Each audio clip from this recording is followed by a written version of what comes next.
Welcome back. بانی P T I بہانہ ہے، ایٹمی پروگرام نشانہ ہے۔ مخصوص لابی چاہتی ہے ایسی حکومت آئے جو ہر چیز پر سمجھوتا کرے۔ بلاول بھٹو کا گڑھی خدا بخش میں جلسے سے خطاب، کہا بانی پی ٹی آئی کے حق میں بیان دینے والے وہی نہیں جو ایٹمی پروگرام کے خلاف ہیں۔ پاکستان کے خلاف عالمی سازش تیار ہو رہی ہے، متحد ہونا پڑے گا۔ بلاول نے کہا ہم سلیکٹڈ ہیں نہ فارم 47 والے۔ ایک سیاستدان کہتا تھا آپ مشکل میں ہو تو پیر پکڑتے ہو، مشکل سے نکلنے پر گلا۔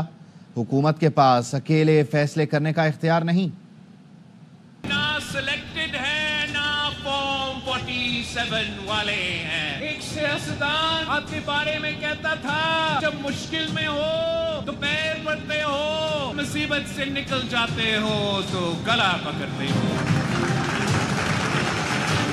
اس طریقے سے حکومتیں نہیں چلتے۔ حکومت کے پاس یک طرفہ فیصلے کرنے کا مینڈیٹ موجود نہیں ہے۔ جو بین الاقوامی سازش پاکستان کے خلاف پک رہا ہے، پاکستان کے مخالف اٹامک بام میسائل ٹیکنالوجی کسی نہ کسی بہانے پہ چھیننا چاہ رہے ہیں۔ عمران صرف بہانہ ہے، نشانہ پاکستان کا اٹامک پروگرام ہے، میسائل ٹیکنالوجی ہے۔ یہ وہی لوگ نہیں ہیں جو سب سے زیادہ آواز اسرائیل کی زائنسٹ حکومت کے لیے اٹھاتے ہیں اور اس کے بعد آپ کے لیے اٹھاتے ہیں۔ مخصوص لابی یہ چاہتا ہے پاکستان میں ایسے حکومت آئے جو ہر چیز پہ سودا کرنے کے لیے تیار ہو۔ اٹامک طاقت پہ سودا کرنے دیں گے، نہ ہی میسائل پروگرام پہ۔ صدر آصف علی زرداری کہتے ہیں پرواہ کرنے کی ضرورت نہیں، سب کو دیکھ لوں گا۔ کوئی سپر پاور ہے تو میرا مولا سب سے بڑی پاور ہے۔ عوام کی طاقت سے ملک کو مشکلات سے نکالیں گے، خوشخبریاں دیں گے۔ آپ کا پانی کہیں جاتا ہے نہ گیس کہیں جاتی ہے۔ آپ کا حق آپ کو ملے گا، دوسروں کا حق دوسروں کو ملے گا۔ کوئی سپر پاور ہے تو مولا بھی پاور ہے۔ مولا ہی ایک پاور ہے جس میں ہم یقین رکھتے ہیں۔ آپ کی طاقت سے اس مشکل حالات میں بھی پاکستان کو نکالیں گے، خوشخبریاں دیں گے۔ یہ ہمارا کچھ نہیں بگاڑ سکتے، کوئی پرواہ کرنے کی ضرورت نہیں۔ ان سب کو میں دیکھوں، نہ آپ کا پانی کہیں جاتا ہے نہ آپ کی گیس کہیں جاتی ہے، آپ کو ملے گا جو آپ کا حق ہے، دوسروں کا حق ان کو ملے گا۔ 9 مئی افواج پاکستان کا نہیں، عوام پاکستان کا مقدمہ ہے۔ ماسٹر مائنڈ اور منصوبہ سازوں کو کیفر کردار تک پہنچانے تک انصاف کا سلسلہ نہیں رکے گا۔ ترجمان پاک فوج کا 2 ٹوک اعلان۔ لیفٹیننٹ جنرل احمد شریف چودھری نے کہا کوئی فوجی افسر سیاست کو ریاست پر مقدم رکھے گا تو اسے جواب دینا پڑے گا۔ نومبر سازش کے پیچھے سیاسی دہشت گردی کی سوچ ہے، کسی لیڈر کی اقتدار کی خواہش، پاکستان سے بڑھ کر نہیں۔ مئی افواج پاکستان کا مقدمہ نہیں، عوام پاکستان کا مقدمہ۔ انصاف کا سلسلہ اس وقت تک چلے گا جب تک 9 مئی سے جڑے منصوبہ ساز اور اصل گھنونے کرداروں کیفر کردار تک نہیں پہنچا۔ کوئی بھی آفیسر اگر سیاست کو ریاست پر مقدم رکھے گا جواب دینا پڑے گا۔ وہ تمام لوگ جو 9 مئی کی ہنگامہ آرائی میں ملوث تھے ان کو سزائیں دینے کا مقدمہ۔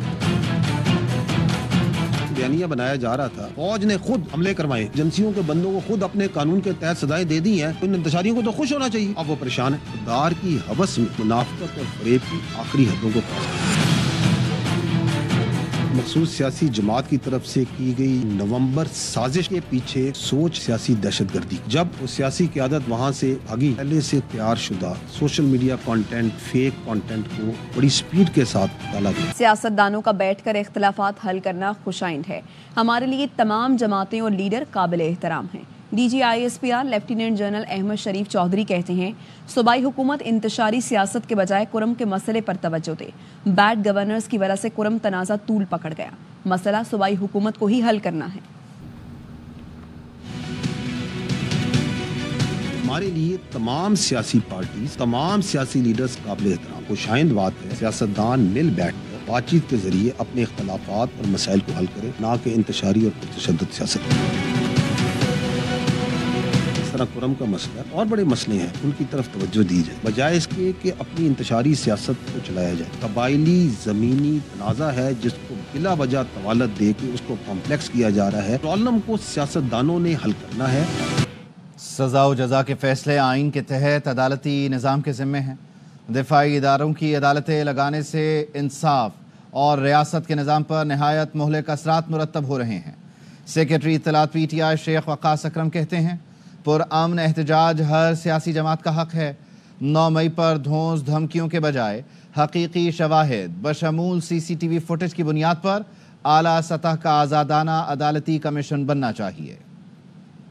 ہے کہ جزا و سزا کے فیصلے آئین کے تحت عدالتی نظام کے ذمے ہیں۔ دفاعی اداروں کی عدالتیں لگانے سے انصاف اور ریاست کے دستوری نظام پر نہایت مہلک اثرات مرتب ہوتے ہیں۔ پرامن احتجاج ہر سیاسی جماعت کا حق ہے، تو ہمیں اس سے محروم کیوں رکھا جا رہا ہے؟ 9 مئی کا معاملہ اس پر پریس کانفرنسز، تند و تیز بیانات یا دھونس و دھمکیوں سے نہیں، حقیقی شواہد بشمول سی سی ٹی وی فوٹیجز کی بنیاد پر اعلیٰ سطحی آزادانہ عدالتی تحقیقات سے ہی حل ہو سکتا ہے۔ صوبائی حکومت کرم کی صورتحال کو قابو رکھنے کے لیے پوری طرح بیدار اور متحرک ہے۔ صوبائی حکومت اپنی کیپیسٹی میں جو کر سکتی ہے وہ کر رہی ہے۔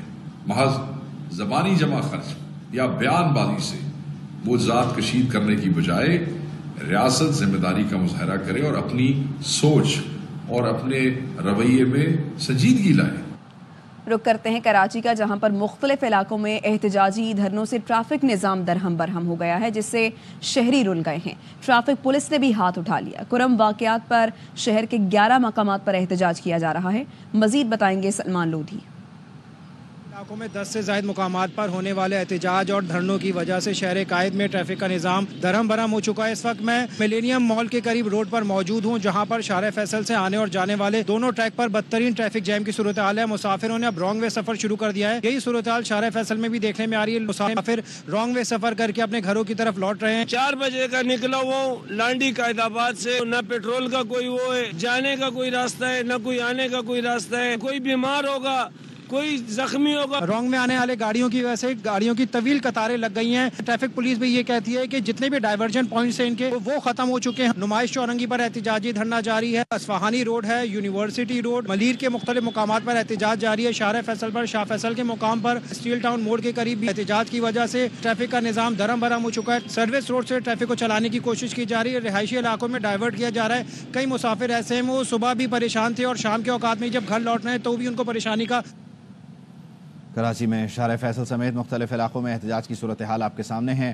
ایئرپورٹ جانے والا راستہ بھی بند ہے، کئی مسافروں کی پرواز چھوٹ گئی ہے۔ البتہ کچھ فضائی کمپنیوں نے بورڈنگ کا وقت بڑھایا ہے۔ صلاح الدین ہمارے ساتھ ہیں، ان سے مزید تفصیل جان لیتے ہیں۔ صلاح الدین، کیا گنجائش پیدا کی گئی؟ دیکھیں، بالکل کراچی کے 11 مقامات پر احتجاج اور دھرنے کی وجہ سے، خاص طور پر جو شارع فیصل بند ہونے سے ایئرپورٹ جانے والے مسافروں کو سخت مشکلات کا سامنا کرنا پڑا ہے۔ بیشتر مسافر ایئرپورٹ نہیں پہنچ سکے، ان کی فلائٹیں بھی مس ہو گئی تھی۔ فلائٹیں مس ہونے کی وجہ سے ان مسافروں کو ہزاروں روپے کا نقصان برداشت کرنا پڑا، لیکن کچھ ایئر لائن کی جانب سے بورڈنگ کا ٹائم آدھے گھنٹہ بھی بڑھایا گیا تاکہ اگر وہ لیٹ ہوتے ہیں تو ان کو اکوموڈیٹ کیا جا سکے، لیکن راستے بند ہونے کی وجہ سے، بدترین ٹریفک جام ہونے کی وجہ سے ایئرپورٹ نہیں پہنچے، جس کی وجہ سے ان کی پروازیں بھی چھوٹ گئی تھی۔ اس سلسلے میں ہماری ایئرپورٹ انتظامیہ سے بات ہوئی تو ایئرپورٹ انتظامیہ کا بھی یہی کہنا تھا کہ ان کا اسٹاف بھی تاخیر سے پہنچ رہا ہے۔ مسافر تو دور کی بات ہے، لیکن مسافروں کی جانب سے بھی متعدد شکایتیں موصول ہوئی ہیں کہ وہ ایئرپورٹ نہیں پہنچ پا رہے، بدترین ٹریفک میں پھنسے ہوئے، تو اس طرح سے خاصا مشکلات کا سامنا ہے جو بیرون ملک جانے والے مسافر ہیں۔ جی ٹھیک ہے، بہت شکریہ صلاح الدین۔ واپس آئیں گے ایک بریک کے بعد، ہمارے ساتھ رہیے۔ Welcome back. آرمی چیف 2 ٹوک کہہ چکے ہیں، ایک پاکستانی کی جان افغانستان پر مقدم ہے۔ افغانستان دہشت گردوں کو پاکستان پر فوقیت نہ دے۔ D G I S P R کا کہنا ہے افغان سرزمین سے خارج اور دیگر دہشت گرد مسلسل پاکستان پر حملہ کر رہے ہیں، کیا ہم صرف تماشا دیکھتے رہیں؟ دوگلی سیاست کا پرچار کرنے والے بتائیں 2021 میں کس کے کہنے پر فتنہ خارج کو دوبارہ آباد کیا گیا؟ سیکیورٹی ادارے آج ان فیصلوں کی لکھائی اپنے خون سے دھو رہے ہیں۔ روزانہ کی بنیاد پر ہمارے جو معصوم شہری ہیں، قانون نافذ کرنے والے جو رکھوالے ہیں، ان کا ناحق خون بہا ہے. کیا ہم بیٹھ کر یہ تماشا دیکھتے ہیں؟ آرمی چیف واضح اور دو ٹوک موقف رکھتے ہیں. ایک پاکستانی کی جان اور حفاظت افغانستان پر مقدم ہے. افغانستان خارجیوں کو اور دہشت گردوں کو پاکستان پر فوقیت نہ دے. دوغلی سیاست کا یہ جو پرچار کرتے ہیں، 2021 میں جب فتنہ الخوارج کی کمر ٹوٹ گئی، کس کے فیصلے پر بات چیت کے ذریعے ان کو ری سیٹل کیا گیا؟ کس نے ان کو طاقت اور دوام بخشا؟ آپ کے جوان روزانہ ان فیصلوں کی لکھائی اپنے خون سے دھو رہے ہیں. یہ جو سو کالڈ پالیسی تھی، بات چیت تھی اور ری سیٹلمنٹ کو لہٰذا آپ اور ہم سب بھگت. وزیر اعظم شہباز شریف کہتے ہیں سرحد پار سے دہشت گردی کی پالیسی نہیں چل سکتی. کالعدم تحریک طالبان آج بھی افغانستان سے آپریٹ کر رہی ہے، ہمارے بے گناہ عوام کو شہید کر رہی ہے، جو ہمارے لیے ریڈ لائن ہے. یہ پالیسی نہیں چل سکتی. افغان حکام کالعدم ٹی ٹی پی کا مکمل طور پر ناطقہ بند کریں.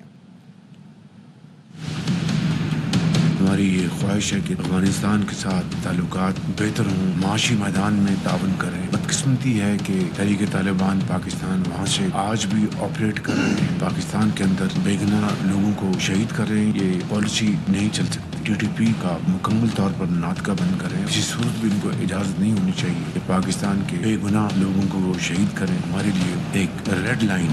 کرم کے حالات پر کوہاٹ میں گرینڈ جرگہ تاحال کوئی فیصلہ نہ ہو سکا. اسلحہ جمع کرنے کے نقطے پر ڈیڈ لاک. 6 قبائل کے امائرین اسلحہ جمع کرنے پر رضامند. توری قبیلہ بھاری ہتھیاروں سے دستبردار ہونے پر آمادہ نہیں. مرکزی شاہراہ اور دیگر سڑکیں کھولنے کا بھی فیصلہ نہ ہو سکا.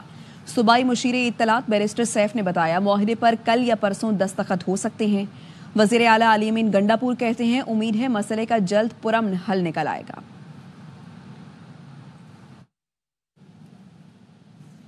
سنچورین ٹیسٹ کی پہلی اننگز میں 90 رنز کی برتری سے پروٹیاز کی پوزیشن مستحکم. دوسرے دن کے اختتام تک پاکستان نے 3 وکٹ پر 88 رنز بنائے. میچ اے اسپورٹس پر براہ راست دکھایا جا رہا ہے. ہم واپس آئیں گے ایک بریک کے بعد. Welcome back. مذاکرات کے لیے ٹائم فریم ہونا چاہیے. کمیٹی نہیں کھیلنا چاہتے. تحریک انصاف کی مذاکراتی کمیٹی کے رکن اسد قیصر کی پروگرام سوال یہ ہے میں گفتگو. کہا سب کو معلوم ہے حکومت کو کہاں سے حمایت ملتی ہے، وہ کہاں سے ہدایات لیتی ہے. بانی پی ٹی آئی کہہ چکے وہ پاکستان کے لیے سب کو معاف، سب کچھ قربان کرنے کو تیار ہیں. پوری دل و دماغ کے ساتھ ہے. اور لیکن یہ بھی نہیں ہو سکتا کہ ہم جو ہے نا یہ کمیٹی کھیلے، مطلب اس کے لیے کوئی ٹائم فریم نہ ہو. حکومت جو ہے نا اس کو بھی مختلف لوگوں سے بات بھی کرنی ہے اور مختلف مشاورت بھی کرنی ہے. کہہ رہے کہ حکومت نے اور لوگوں سے بات چیت کر رہی ہے، کس سے انہوں نے مزید بات کر؟ حکومت آپ کو پتا ہے کہ حکومت تو اپنی جس طرح جہاں سے اس کو سپورٹ ملتی ہے، لازم بات ہے کہ وہ وہاں سے بات بھی کرے گی اور اس سے ڈائریکشن بھی دے گی. عمران خان نے کہا کہ میں پاکستان کے لیے ہر چیز کو قربان کر سکتا ہوں کیونکہ میرے لیے سب سے اہم پاکستان ہے. ایک بہت بڑی بات ہے کیونکہ عمران خان ہی واحد آدمی ہے جو اس پاکستان کو اس کرائسس سے نکال سکتے ہیں. مذاکرات حکومت اور پی ٹی آئی کے درمیان ہے. پس پردہ کون ہے کون نہیں اس پر گفتگو نہیں ہو رہی. ترجمان حکومتی مذاکراتی کمیٹی عرفان صدیقی کہتے ہیں جب تک پی ٹی آئی تحریری مطالبات نہیں دیتی کچھ نہیں کہا جا سکتا. پی ٹی آئی نے ابتدا میں کہا اسٹیبلشمنٹ سے بات کرنی ہے. ایک پریس کانفرنس سے پی ٹی آئی مایوس ہوئی تو میں نہیں کہتا مذاکرات کی ٹیبل لپیٹ دیں. پی ٹی آئی ایک مطالبہ لائے یا 10 کوئی پابندی نہیں. 2 جنوری کو کھلے دل کے ساتھ آنا چاہیے. اور سرد موسم بھی لاہوریوں کے لیے خوابوں کا بہانہ بن جاتا ہے. ٹھنڈ بڑھتے ہی لاہور والے گرما گرم توا چکن کھانے پہنچ گئے. مزید بتائیں گے احمد کھوکھر. لاہور میں بارش کے بعد جو موسم ہے شہر کا وہ اور بھی سہانا ہو گیا اور سردی کی شدت میں مزید اضافہ ہو گیا ہے. ہم لاہور کے گارڈن ٹاؤن میں ایک ایسے پوائنٹ پہ موجود ہیں جہاں پر مسالے دار توا پیس سے لاہور یہ سرد موسم میں خوب انجوائے کر رہے ہیں. ذرا ان سے بات کرتے ہیں. فیصلہ آباد سے یہاں کھانے آئے ہیں. توا پیس مشہور ہے آپ کو پتہ ہے اور ساتھ یہ ٹیسٹ کر رہے ہیں. فل مزہ آ رہا ہے. بہت اچھا موسم ہوا ہے. بہت مزہ آ رہا ہے یہاں پہ انجوائے کرنے کا. اس کا ٹیسٹ ہی الگ ہے استاد جی. بالکل ایسے ہی ہے. لاہور کا موسم بہت ہی خوبصورت ہے. سرد موسم میں گرما گرم جو ہے وہ مسالے دار توا پیس کھا کے لاہوری اپنے اپنے انداز میں اس موسم سے خوب انجوائے کر رہے ہیں. جی نیوز بلیٹن سے فی الوقت آپ دیکھتے رہیے ARY نیوز.